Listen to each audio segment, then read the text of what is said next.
नमस्कार दोस्तों। आज मैं आप सबों को आदिकालीन साहित्य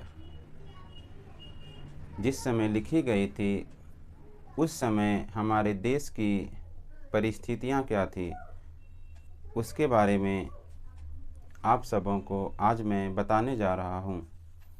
तो आदिकालीन साहित्य की जो परिस्थितियाँ थी उसको हम 5 भागों में बांट सकते हैं, जैसे राजनीतिक परिस्थितियाँ, धार्मिक परिस्थितियाँ, सामाजिक परिस्थितियाँ, साहित्यिक परिस्थितियाँ और सांस्कृतिक परिस्थितियाँ। तो सबसे पहले हम चर्चा करेंगे राजनीतिक परिस्थितियों के बारे में, ठीक है। यानी उस समय हमारे देश की राजनीतिक परिस्थितियाँ क्या थी। जो हिंदी भाषी क्षेत्र है उन सबों को अगर मिला के जो साहित्य लिखे गए थे ना, वो हिंदी साहित्य के अंतर्गत आते हैं। जो हिंदी भाषी क्षेत्र है, जैसे हो गया आपके राजस्थान, उत्तरांचल, उत्तर प्रदेश, आपका झारखंड, बिहार, ठीक है, छत्तीसगढ़, फिर आपका हरियाणा, ठीक है ना, आदि आदि, ये जो हिंदी भाषी जो क्षेत्र हैं। तो जो उस समय जो साहित्य लिखे गए यानी आदिकालीन साहित्य, यानी आदिकाल के समय, आदिकाल का जो समय मैंने पिछले वाले वीडियो में आप सबों को बताया था कि आदिकाल का समय जो माना जाता है वो संवत 1050 से संवत 1375 तक माना जाता है। तब इस पीरियड में यानी 1050 संवत से संवत 1375 के बीच जो परिस्थितियाँ थी, यानी सबसे पहले हम आदिकालीन परिस्थितियों के बारे में चर्चा करेंगे। तो उस समय की आदिकालीन परिस्थितियाँ क्या थी। तो यह जो समय माना जाता है, जो आदिकालीन जो साहित्य का पीरियड है संवत 1050 से संवत 1375 तक, तो यह जो समय था वो महाराजा भोज के समय से लेकर हम्मीर देव के समय से कुछ पहले तक माना जाता है, ठीक है।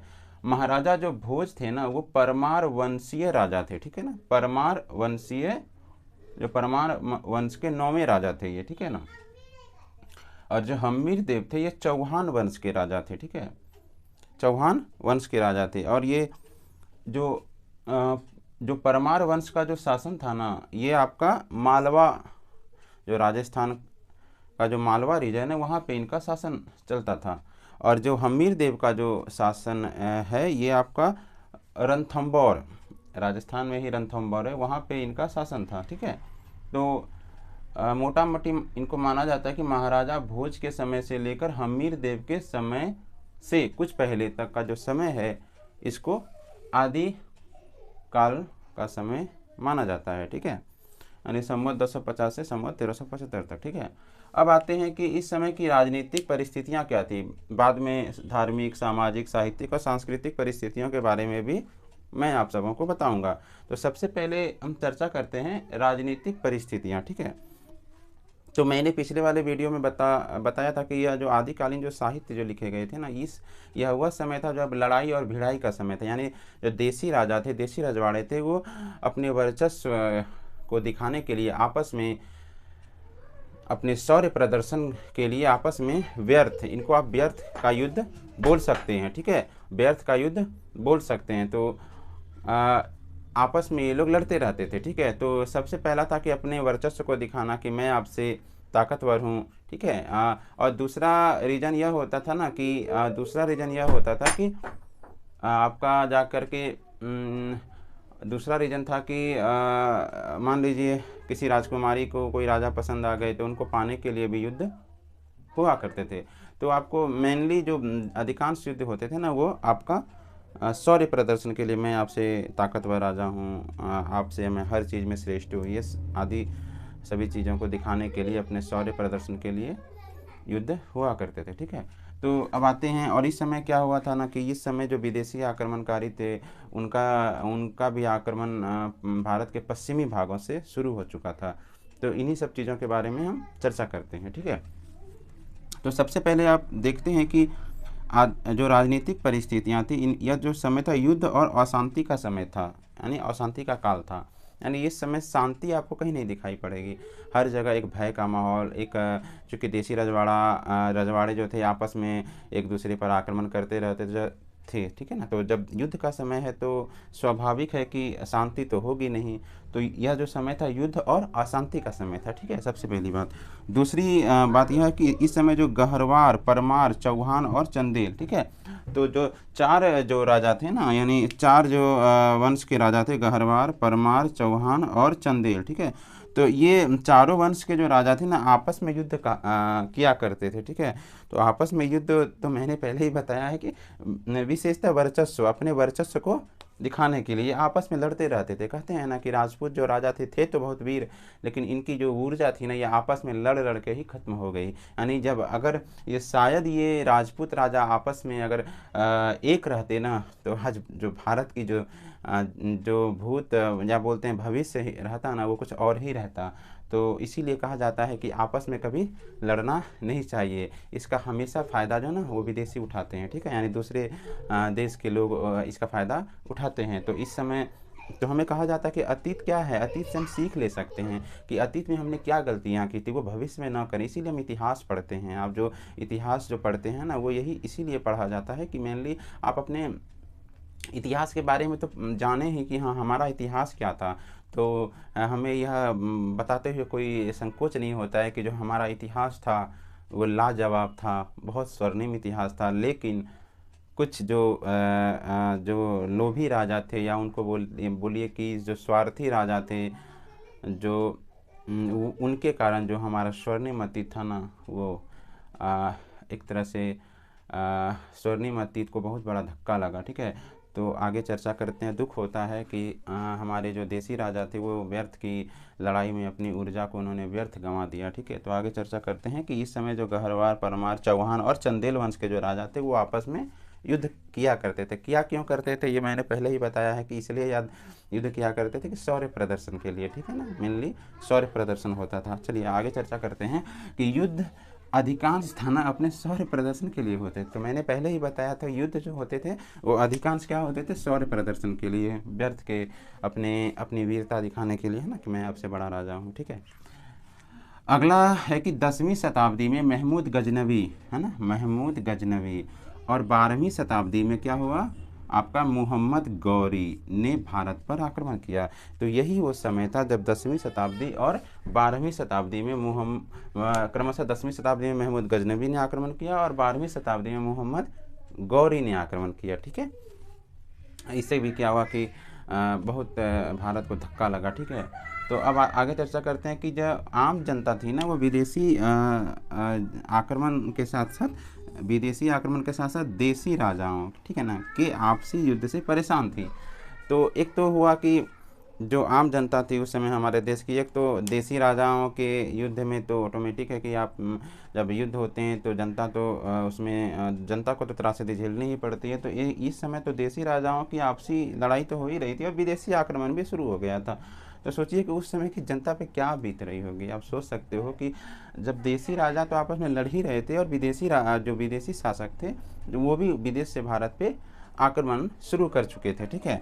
तो प्रारंभ में भारत के पश्चिमी क्षेत्र विदेशी आक्रमण से काफ़ी प्रभावित थे। तो ऑटोमेटिक है कि भारत का जो पश्चिमी क्षेत्र है, पश्चिमी क्षेत्र में आप मान सकते हो कि उस समय अगर भारत पाकिस्तान को मिला दीजिए ना, तो आपका जो स्पेशली पश्चिमी क्षेत्र जो भारत का था, तो वो आपका आप पश्चिम में चले जाओ तो राजस्थान हो जाता है, राजस्थान है, फिर और आप जाओ तो लाहौर। उस समय अगर भारत पाकिस्तान को एक मिला दो तो सिंध का जो क्षेत्र माना जाता है वो भारत का पश्चिमी क्षेत्र, सिंधु नदी, ठीक है ना। तो सिंधु नदी जो एक तरह से हमारे जो बॉर्डर की रेखा तय करते थे, यानी उस समय चूँकि भारत और पाकिस्तान एक थे, तो आप जो सिंधु नदी का जो क्षेत्र था ना वो भारत का पश्चिमी क्षेत्र माना जाता था, ठीक है। तो अभी तो आप भारत का पश्चिमी क्षेत्र में बोल सकते हो आपका गुजरात हो गया, राजस्थान हो गया, फिर आपका एक राजस्थान, गुजरात, ठीक है, और पंजाब भी पश्चिमी क्षेत्र में लगभग आ ही जाता है। तो ठीक है, तो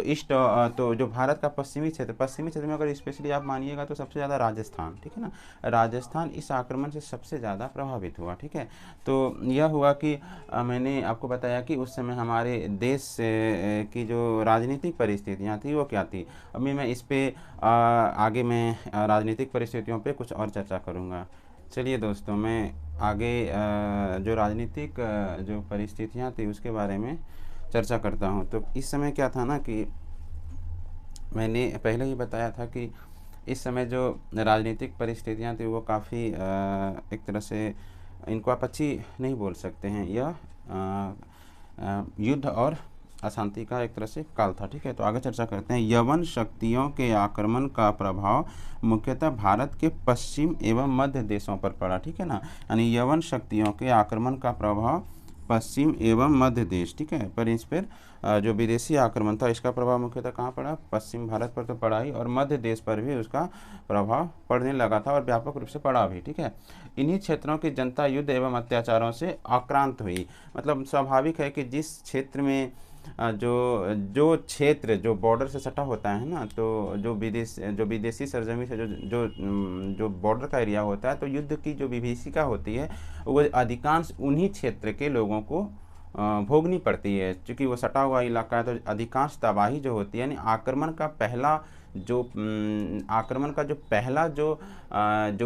झोंका है वो उन्हीं क्षेत्रों में रहने वाले लोगों को भोगना पड़ता है। इसके बाद वो आक्रमण का जो झोंका आप बोल सकते हो वो धीरे धीरे आगे बढ़ते जाता है। तो स्पेशली उस समय की जो विदेशी शक्तियाँ थी, यवन शक्तियाँ, उनका जो आक्रमण भारत पर हो रहा था वो मुख्यतः भारत के पश्चिम एवं मध्य देश पर, शुरुआत में पश्चिमी देश पर सबसे पहला झोंका मतलब आक्रमण का जो दुष्प्रभाव पड़ा, और इसके बाद उधर से होते होते मध्य देश पर भी व्यापक रूप से पड़ा। तो इसका दुष्परिणाम यह हुआ कि धीरे धीरे समस्त हिंदी प्रदेश में स्थित राज्यों, ठीक है ना, क्रमशः दिल्ली, कन्नौज, अजमेर आदि पर मुसलमानों का अधिकार हो गया। तो धीरे धीरे क्या हुआ कि जो विदेशी आक्रमण जो प्रारंभ हुए, इससे क्या हुआ कि कम से कम उस आक्रमण का मतलब बहुत ही निडरता से सामना तो भारतीय राजाओं ने किया, इसमें कोई दो मत नहीं है। लेकिन हम लोग फेल कहाँ हो गए, हम लोग आपस में ही जो आपस की जो दुश्मनी थी ना, वो हमें विदेशी शासकों के आगे नतमस्तक होने के लिए मजबूर कर देती है। अगर हमारे जो देशी रजवाड़े थे, अगर वो एकजुट होकर विदेशी आक्रमण का सामना करते तो शायद हमारा जो भारत का जो इतिहास जो हम लोग पढ़ते हैं उसकी कहानी कुछ और होती। ठीक है, तो धीरे धीरे समस्त हिंदी प्रदेशों में क्या हो गया, क्रमशः दिल्ली, कन्नौज, अजमेर आदि पर मुसलमान शासकों का आधिपत्य हो गया। ठीक है ना, तो कहा जाता है ना कि विदेशी का जब आक्रमण या विदेशियों का जब हमारे देश पे शासन होता है तो इससे असहनीय पीड़ा और दुखदाई क्षण शायद ही कुछ हो सकता है। क्योंकि हमारा अपना देश, हमारा प्यारा भारत देश जो हमारी मातृभूमि है, हमारी जन्मभूमि है, उस पर कोई विदेशी आके शासन करे, कल्पना से परे है। इन दुखों को मैं किन शब्दों में व्यक्त करूं। एक हृदय में एक पीड़ा होती है कि हमारा प्यारा देश पर विदेशी शासकों का अधिकार हो जाता है। ठीक है, तो इसका जो विदेशी शासकों का अधिकार होने के पीछे सबसे बड़ा कारण यह था कि हमारे जो देशी रजवाड़े थे उनमें एकता का अभाव था। शायद वो अपने प्यारे देश भारत की भविष्य की चिंता किए होते तो आपस में न लड़ते और हमारा जो एक इतिहास है वो कुछ और ही लिखा जाता या कुछ और ही होता। आगे बढ़ते हैं। राजनीतिक दृष्टि से यह जो कालखंड था ना, या युद्ध ठीक है, संघर्ष एवं अशांति से भरा रहा। स्वाभाविक है कि जब युद्ध होंगे, आपस में लड़ाई भिड़ाई होगी, देशी राजा आपस में लड़ेंगे, विदेशी आक्रमण हो रहा हो, तो शांति की तो कल्पना हम कर ही नहीं सकते हैं। तो युद्ध, संघर्ष और अशांति से यह समय भरा रहा। आगे देखते हैं। राजाओं में संकुचित राष्ट्रीयता थी। यही बात मैं कहना चाह रहा था कि संकुचित राष्ट्रीयता थी, यानी कि जो राजा थे ना वो अपने राज्य, मान लीजिए कोई परमार वंशी राजा है तो वो क्या थे ना, वो मालवा पे शासन करते थे, मालवा को ही एक भारत देश मानते थे, है ना, यही हमारा देश है। ये इन्होंने कभी सोचा ही नहीं कि मालवा से आगे भी एक प्यारा, जो एक संपूर्ण जो अखंड भारत है ना, वो हमारा प्यारा भारत है। उन्होंने अपने देसी राज्य को ही उन्होंने देसी राज्य को ही महत्व दिया और उसी के हित के बारे में सोचते रहे। मान लीजिए मालवा वाले को रणथंभौर जो राज्य है वहाँ के राजाओं से मतलब वो रणथंभौर राज्य से कोई मतलब नहीं था, यानी आक्रमण करना है, एक दूसरे से लड़ाई करनी है, तबाह करना है, ये नहीं सोचते थे कि ये वह भी तो हमारा भारत है, यह भी तो हमारा भारत है, सभी तो हम लोग भारतवासी हैं। यानी संकुचित राष्ट्रीयता थी, यानी व्यापक राष्ट्रीयता का अभाव था। और संकुचित राष्ट्रीयता मतलब अपने राज्य पे शासन करना और अपने राज्य के हित के बारे में सोचना, राज्य के हित से बाहर हमारे प्यारे भारत, अखंड भारत के हित के बारे में किसी राजा ने नहीं सोचा। ये सबसे कष्टकारी क्षण था। आगे चर्चा करते हैं। शायद राजाओं में व्यापक राष्ट्रीयता अगर होती, संकुचित राष्ट्रीयता न होती, तो हमारे देश का इतिहास कुछ और लिखा होता या कुछ और होता। ठीक है, व्यापक रूप से समूचे भारत में एक राष्ट्र के रूप में नहीं देखा गया है ना, समूचे राष्ट्र कहा गया, व्यापक रूप से समूचे भारत, यही हम बोल रहे थे, समूचे भारत को यानी पूरा जो भारत है ना उसको एक राष्ट्र के रूप में नहीं देखा गया। ठीक है, अलग अलग देशी रजवाड़े अलग अलग अपने अपने राज्य को ही महत्व देते रहे। मान लीजिए कोई विदेशी आक्रमण आया, वो अगर मालवा पे आक्रमण करता है तो रणथंभौर वाले राजा कोई सपोर्ट नहीं करते हैं, चलो वो तो संभाल लेगा, उसका राज्य, हमें क्या मतलब। ये सोचना चाहिए कि अगर कोई विदेशी घुसता है हमारे देश पे आक्रमण करता है तो किसी को नहीं छोड़ता, वो धीरे धीरे आपके फूट का फ़ायदा उठाता है और एक राज्य, दो राज्य, तीन राज्य, चार राज्य, तो ये चलता रहता है। और कि सारे राजाओं को अंत में जो हमारे देश पे मुसलमानों के शासन का, जो मुसलमानों का जो शासन होता है, सबसे इसका मेन कारण होता है कि वो आप हमारे फूट का फ़ायदा उठाते हैं। मुस्लिम जो शासक है वो एक जो राजाओं की प्रतिद्वंदिता थी उसका फ़ायदा उठाते हैं, किसी राजा को अपने में मिला लेते हैं, उनके खिलाफ आक्रमण कर, किसी राजा को अपने में, मान लीजिए मालवा, और एग्जाम्पल दैट मान लेते हैं कि जो परमार वंशीय राजा थे और जो हम्मीर थे, मान लीजिए मालवा और रणथंभौर के बीच दुश्मनी है, तो जो मुस्लिम शासक थे वो मालवा के जो शासक थे उसको रणथंभौर के खिलाफ मिलाते हैं कि आप मेरा सपोर्ट कीजिए, रणथंभौर पे आक्रमण करते हैं हम। तो मालवा के शासक तो सोचे कि रणथंभौर से हमारा दुश्मनी है, चलो आक्रमण करेगा तो ठीक है। वो अंत में क्या होता है कि मुस्लिम जो आक्रमणकारी थे मालवा के शासक को मिलाते हैं, रणथंभौर को पहले हरा देते हैं, बाद में मालवा को भी हरा देते हैं, है ना। तो यही कहानी आप ये है ना था कि तो जैसे पृथ्वीराज चौहान के खिलाफ जो विदेशी शासक जो जीतते हैं, जो गौरी जो आक्रमण करके, जो पहले जयचंद ही उनको आक्रमण के लिए बुलाते हैं, और जब जयचंद आक्रमण करते हैं तो जयचंद को मिला करके गौरी पहले आक्रमण करता है। ठीक है, भारत पे आक्रमण करता है, पहले पृथ्वीराज चौहान को हराता है, अंत में जयचंद को भी हरा देता है। वो कहता है कि जब जयचंद तो सोचे कि चलो पृथ्वीराज मेरा दुश्मन है, विदेशी आक्रमणकारी उनको तो वो बुलाए थे आक्रमण करने के लिए, ऐसा कहा जाता है। तो जयचंद गौरी को बुलाते हैं, वहाँ से बुलाते हैं, वो आते हैं हमारे देश यानी पृथ्वीराज के चौहान के राज्य पे आक्रमण करके उनको जीत लेते हैं। बाद में जयचंद के राज्य पे भी आक्रमण करके उनको भी मार देते हैं।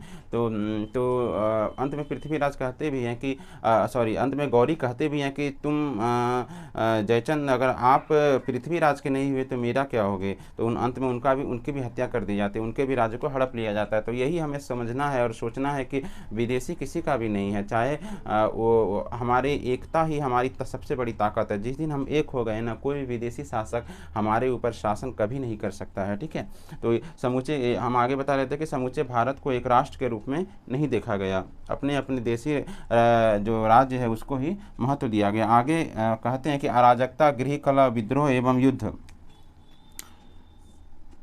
अराजकता, गृह कलह, विद्रोह, युद्ध के इस वातावरण में कवियों ने जो एक और तलवार के गीत गाए और दूसरी ओर क्या की, आध्यात्मिकता के भी गीत गाए। ठीक है ना, तो एक और अब स्वाभाविक है कि यह जो समय था, या तो शौर्य वर्णन करिए अपने राजाओं का, या फिर जो युद्ध की विभीषिका देख देख करके आप भगवान की शरण में चले जाइए। तो